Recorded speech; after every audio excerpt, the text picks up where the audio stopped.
So these documents come from the US military, so a lot of them obviously are about US involvement. What about UK? What about the implications for the UK? Well, it's 400,000 classified reports, field reports by the US Army, and some intelligence reports by Marines intelligence in there as well. The US Army, of course, was and is the dominant military force in Iraq.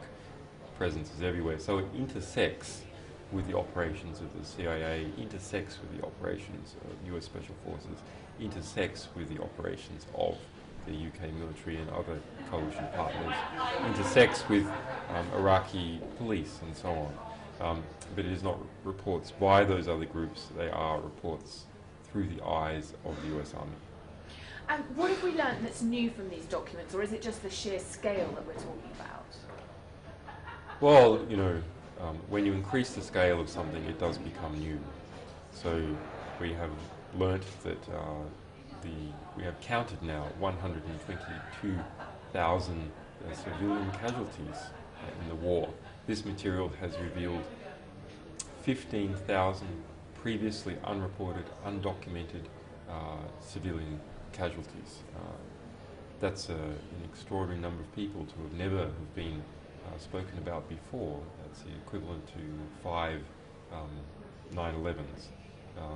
That is something that is very important. We also see the cover-up of torture by coalition forces well after Abu Ghraib, a concrete policy, secret policy to not intervene with torture conducted by the fledgling Iraqi government. And thousands of cases relating to that. Some of them, to give an example of how bad the situation is, some of them resulted in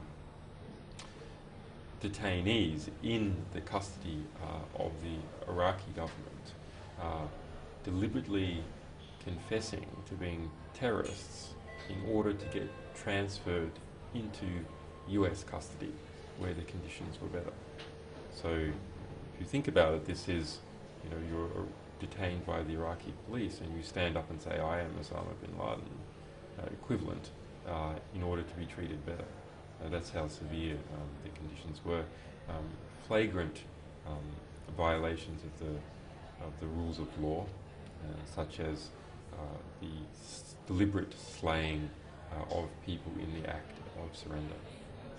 And I mean, you've talked yourself before about the everyday squalor of war. I mean, a war scenario is something extraordinary. We've done quite a lot of work with soldiers who have PTSD and other sort of combat-related conditions. And I mean, it's just a different environment that we can't possibly imagine. Should our sort of our kind of moral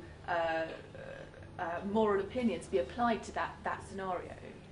Well, we should start imagining it or stop doing it. Or stop supporting it. It's not good to support things that you do not understand.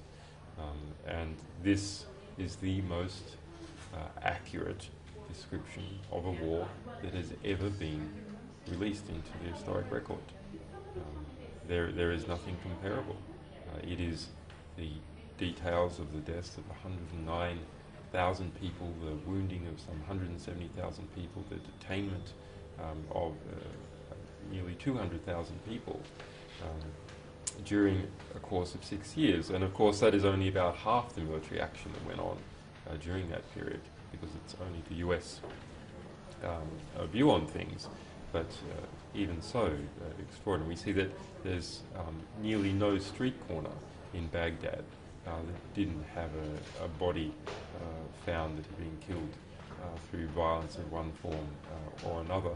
But this everyday squalor of war, of course, for the people in Baghdad and other cities in Iraq, was their everyday life for years and years. And we need to understand what the reality of war is if we're going to choose to engage in it. And it's clear that the reasons for getting into this war, the weapons of mass destruction and so on, this is a clear lie. There's no debate about this anymore. And the second most stated reason that we would we being the West, would clean up the government system of Iraq, introduce rule of law and prevent torture, has completely failed. During that period of time, lawlessness, absence of rule of law, and arbitrary killing were much higher than they were under Saddam Hussein. And now we are left with an Iraqi government that commits torture.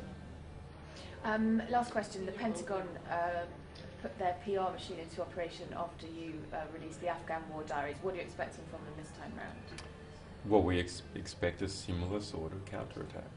Every time you release something like this, we expect a counterattack. We're never quite sure what it is. It tends to be a different thing. Each time is seized upon and then amplified.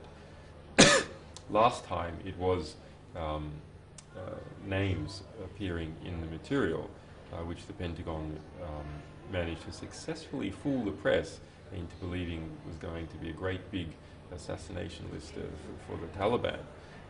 But in fact, nearly all of those names were right to appear. They were the names of governors who were taking bribes by the US military, or the names of radio stations that were taking bribes to put on propaganda content. Not at all something that can lead to a proper democratic state. And as recently as last week, NATO officials in Kabul have said they could not find a single person that needed protecting or moving. The Pentagon says not a single person has been wounded or killed. And a letter has come out that was originally written on August the 16th by Defense Secretary Gates to a US Senator, stating that no intelligence sources or methods, no sensitive intelligence sources or methods were revealed in that material. But of course that wasn't the public line. The public line was that in fact many had been revealed. So we see this really was just some kind of propaganda. I don't think they've tried that in that was the first card that they played in the release of this material about Iraq. We expected it would be the first card that they would play, which is why I went through extra steps to make sure it couldn't be distracted from in that way. But I also think that they have overstepped their previous position, and the press and public knows this now. So they can't keep on trying the same old trick. People should understand that, not the Pentagon as a whole, because there are good people in it, but at the top, the Pentagon issues statements which are simply not credible. It has done so for years. It has been exposed by various members of the press, including us. And you know, from our point of view, looking at these attacks on us, the Pentagon's public statements are about as credible as that of North Korea.